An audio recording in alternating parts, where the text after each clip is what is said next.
Creo que es imprescindible que la sociedad conozca bien el derecho, así que hoy vamos a refutar, jurídicamente hablando, a Gerardo TC. Gerardo TC es una cuenta muy relevante en Twitter. Como veis, tiene más de medio millón de seguidores y el otro día escribió lo siguiente.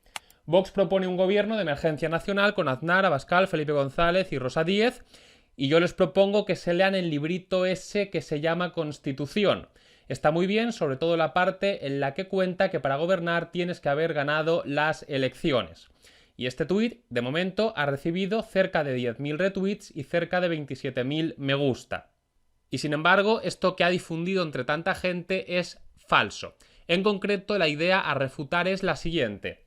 La Constitución establece que para gobernar se tienen que haber ganado las elecciones. Además, una vez refutada esta idea, veremos por qué lo que propone Vox no es un golpe de Estado, sino que es algo constitucionalmente permitido.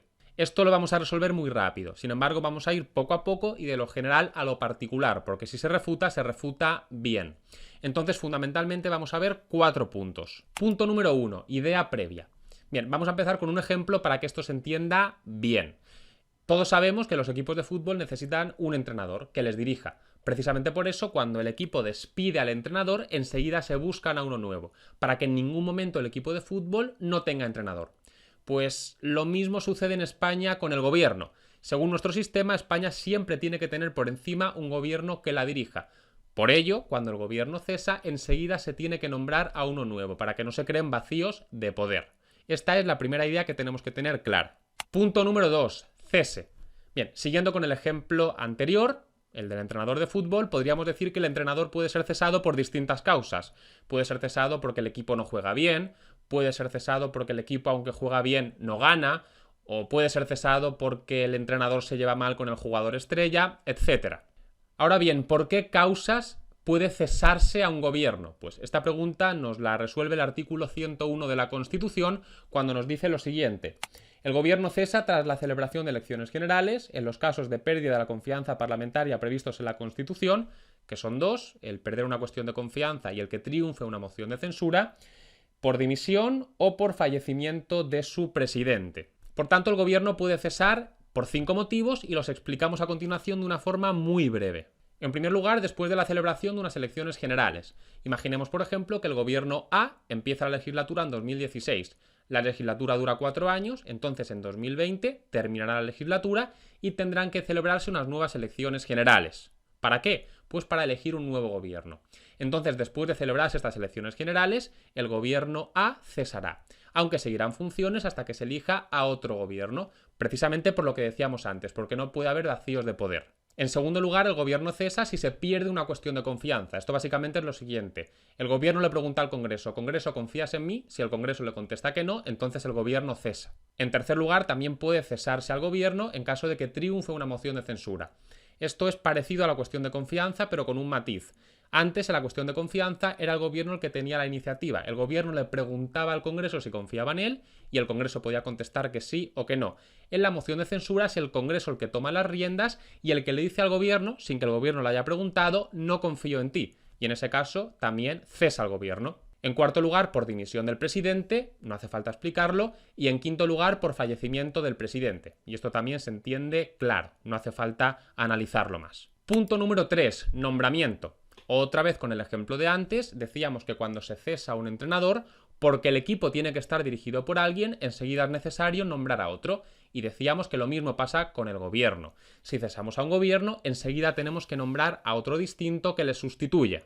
Punto número 4, ¿cómo? Y ya por fin llegamos a la refutación. Lo que pasa es que creo que era necesario hacer la introducción anterior. Hemos cesado a un gobierno y tenemos que nombrar a otro, ¿de acuerdo? Pero ¿cómo nombramos a este nuevo gobierno? Esta es la pregunta. Pues hay 2 formas, una forma ordinaria y una forma extraordinaria. En primer lugar vemos la forma ordinaria. La forma ordinaria va a seguirse cuando se haya cesado al gobierno por 4 de las causas anteriores.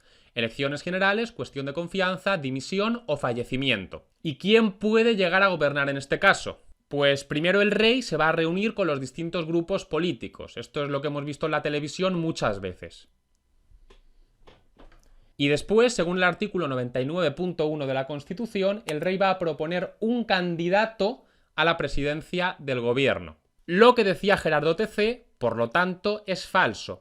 La Constitución no obliga al rey a proponer como candidato a la presidencia del gobierno a una persona que forme parte del partido político que ha ganado las elecciones. La Constitución solamente obliga al rey a proponer un candidato a la presidencia del gobierno, que puede ser del partido que haya ganado o de un partido distinto. Por tanto, podría llegar a gobernar alguien que forme parte de un partido que no ha ganado las elecciones. Veamos un ejemplo.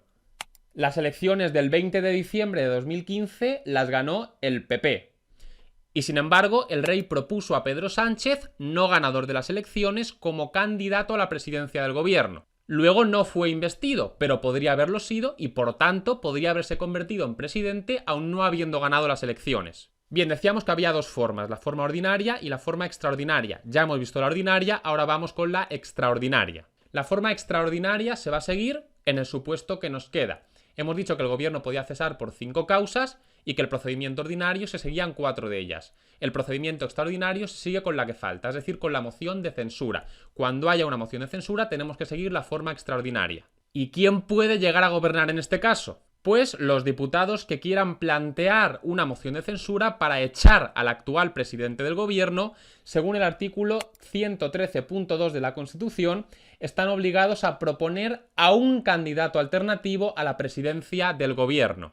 Por lo tanto, de nuevo, lo que decía Gerardo TC es falso. La Constitución no obliga a los que quieren plantear una moción de censura a proponer como su candidato a la presidencia del gobierno a alguien que haya ganado las elecciones. Pueden proponer como candidato a la presidencia del gobierno a cualquier persona.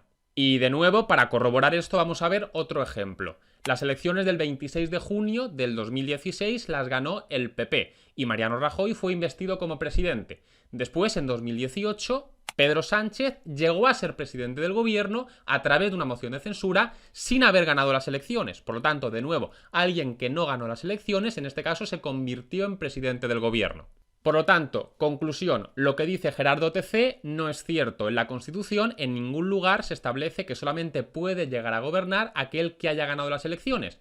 Y muchos podréis pensar, Álvaro, esto es obvio, no hacía falta que hicieses un vídeo refutando esta tontería.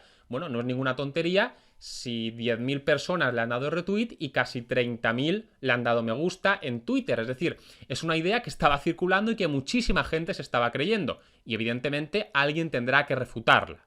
Y la conclusión que se sigue de lo anterior es que lo que propone Vox es constitucionalmente válido. Otra cosa es que estemos de acuerdo o no estemos de acuerdo. Uno puede decir que cree que no es el momento. Bueno, ese es otro debate.